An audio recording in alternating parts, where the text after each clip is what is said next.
আওয়ামী লীগ নিষিদ্ধের দাবিতে সমাবেশ হচ্ছে, সেখানে ঠান্ডা পানি ছেটানো হচ্ছে। আবার যখন জগন্নাথ কলেজের হচ্ছে, তখন ওরা তো এনসিপি না, ওরা তো সাধারণ ছাত্র, সেখানে জল কামান পড়তেছে। ওরা যদি এনসিপির হইতো তাইলে তো ওখানেও ঠান্ডা পানি হইতো।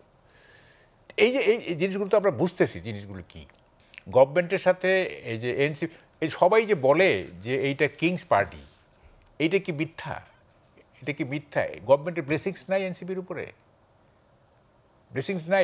এটা অনেক সিদ্ধান্তে এবং এটা তো জেনারেল নলেজের পর্যায়ে চলে গেছে। এটা আর কোনো না, মানে কি বলে যে হাই থট না, এটা জেনারেল নলেজ যে এই এনসিপির উপরে গভর্নমেন্টের ব্লেসিংস আছে। এবং এনসিপি যেভাবে চাইছে, হ্যাঁ, বা ছাত্ররা যেভাবে চাইছে, এই ধরুন বঙ্গবন্ধুর বাড়ি ভাঙার সময় কি হলো, আপনার সরকারি বুলডোজার চলে আসলো। এটা কখনো হয়? Series of events.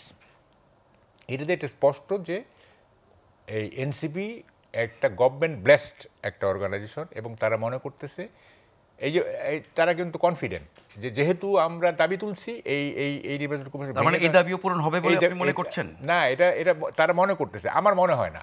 আপনি যখনই বলতেছেন যে ডিসেম্বরের মধ্যে নির্বাচন, এইটা তো বিএনপির সাথে সিনক্রোনাইজ করতেছে। বিএনপি তো মানে যদি সেটা কি তারা বিএনপির পক্ষ নেয় বলছে? না, এটি মনে করতেছে আপনার এনসিপি তো চাচ্ছে যে ফুল সংস্কার না করে বা বিচার টিচার না হওয়ার পর নির্বাচন হবে না। তার মানে এটা কোনোভাবে ডিসেম্বরের আগে না। এখন বিএনপি বলতেছে যে ডিসেম্বরের মধ্যে নির্বাচন দাও, নির্বাচন কমিশনও বলতেছে ডিসেম্বরের জন্য আমরা প্রস্তুতি নিচ্ছি। তাইলে বিএনপির দাবির সঙ্গে নির্বাচন কমিশনের যে মনস্তত্ত্ব, সেটা কোয়েনসাইড করতেছে না। তো ফলে এটা বিএনপি হয়ে গেল। নির্বাচন কমিশন যদি বলতো যে সংস্কার শেষ না হওয়া পর্যন্ত কিংবা এই স্বৈরাচারের বিচার শেষ না হওয়া পর্যন্ত নির্বাচন আমরা, সেটা তো নির্বাচন কমিশনের এখতিয়ার না। না, ওরা যদি স্বপ্রণোদিত হয়ে বলতো। এইখানে শুনেন, এইটা এখতিয়ার ফিখতিয়ার বাংলাদেশের কিছু নাই। এগুলি এখতিয়ারের বাইরে গিয়া বহু লোকে বহু কথা বলে। এগুলি যেমন এই যে কি বলে আমাদের প্রেস সেক্রেটারি বলতেছেন, ওনারা নাকি সব কিছু করার জন্য ম্যান্ডেট পাইছেন।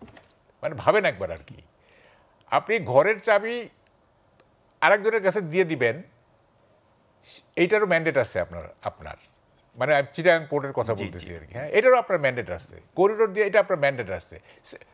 আপনার 5 অগাস্ট যে হাসিনা যে পতন হইল, এই কি মানে তখনকার কি ছিল, লক্ষ্যটা কি ছিল? একটাই তো লক্ষ্য, সেটা ওই সরকারকে বিদায় করা। হ্যাঁ, হাসিনা থাকতে পারবে না, এইটাই তো কথা। ওইখানে কি এইসব ছিল, এই সংস্কার ছিল?